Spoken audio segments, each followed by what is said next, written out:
في ناس كتير والعبد لله واحد منهم، نقبل العمى ولا نقبل فصل الصيف. ايوه خشوا علينا بقى يا عشاق فنجان القهوه وفيروز والكلام الفاضي ده وشغل محن الكلاب اللي انتوا فيه ده. كوبايه القهوه والست فيروز الله يرحمها ارحم مليون مره من التلزيق والعرق والريحه المنتنه. قول لي انت بقى ايه الحلو في فصل الصيف؟ انا كل اذان صغير سمعني. فصل كده كله نشاط وحيويه والشمس طالعه والجو بديع، وقفل لي على كل المواضيع ده. حتى سندريلا سعاد حسني غنت في فصل الصيف، او كان الربيع باين مش فاكر، بس عادي يعني. ما فصل الربيع اخو فصل الصيف، فالاتنين واحد ما راحتش بره. ده غير بقى الفسح والخروجات والساحل وما ادراك ما الساحل. طب تمام قوي، قول لي بقى انت معاك كام في جيبك؟ يا عم مال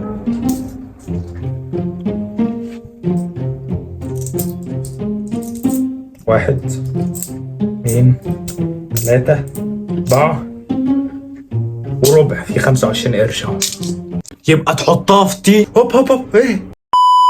اول حاجه خلينا متفقين عليها ان ربنا سبحانه وتعالى ما بيخلقش حاجه هبسا ولا عباء، واكيد لحكمه في ان السنه تتقسم ل4 فصول، وسواء بتحبه او تكرهه ده ما يمنعش ان فصل الصيف ليه اهميه كبيره جدا بالنسبه لنا احنا كبشر. والنهارده هلخص لك اهميه فصل الصيف ب5 نقط.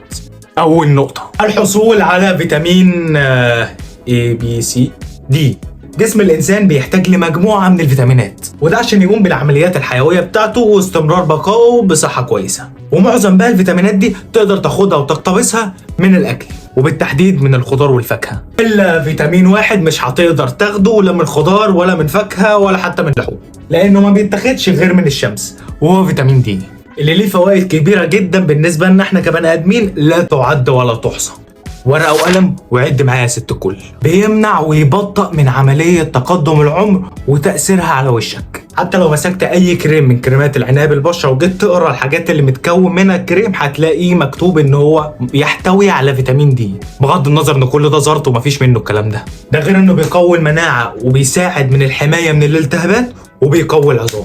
وبما ان الكلام خدنا ناحيه الفيتامينات والخضار والفاكهه والحاجات اللي بنقتبس منهم الفيتامينات، فده هياخدنا لتاني نقطه، فاكهه فصل الصيف. مش المانجا، لا اتقل شويه. كل نوع من الفصول ال4 بيشتهر بنوع معين من الفاكهه مش موجود في باقي الفصول التانيه، ومن ضمن انواع الفاكهه دي هو الاناناس والكيوي والخوخ والتوت بانواعه. طب واشمعنى بقى يا عزيزي اخترت الفاكهه دي بالذات؟ لان الفاكهه دي بتحتوي على نسب عاليه جدا من فيتامين سي وايه اللي بديهيا بيبقوا مهمين لجسم الانسان.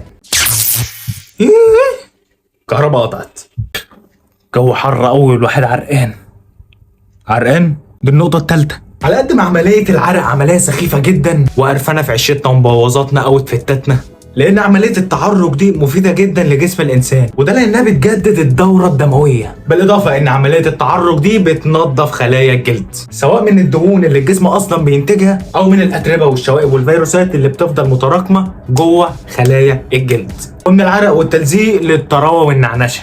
ثالث نقطه، التمتع بالطبيعه والهواء الطلق. في دراسه اتعملت سنه 2016 بتقول ان قضاء 30 دقيقة كل يوم في الهواء الطلق او في الطبيعة بشكل عام بيقلل من ضغط الدم وخطر الاكتئاب.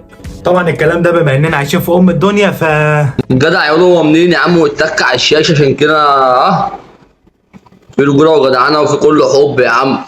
واول مرة وانت في الكومنتات كده تكتب لي بصراحة، هل لاحظت قبل كده ان انت وانت في فصل الشتاء بتحس ان معدل ضربات قلبك قل شوية؟ رابع نقطة، ضربات وصحة القلب. في دراسات كتير اتعملت اكدت ان خطر الاصابة بامراض القلب بيبقى في ذروته في فصل الشتاء، وطبعا ده بيبقى على العكس تماما في الفصل اللي ما يتسماش التاني فصل الصيف. ونظرا لكل النقاط اللي احنا قاعدين نهري فيها دي من اول ما الفيديو بدأ، يبرهن لك ان صحة الانسان بصورة عامة بتبقى افضل في فصل الصيف اكتر من فصل الشتاء. ومع كل هذا وذاك بحب فصل الشتاء برضه. صحيح نسيت، انا كنت المفروض قايل لك على 5 نقط صح؟ النقطة ال5 هتلاقيها تحت في الكومنتات. سلام.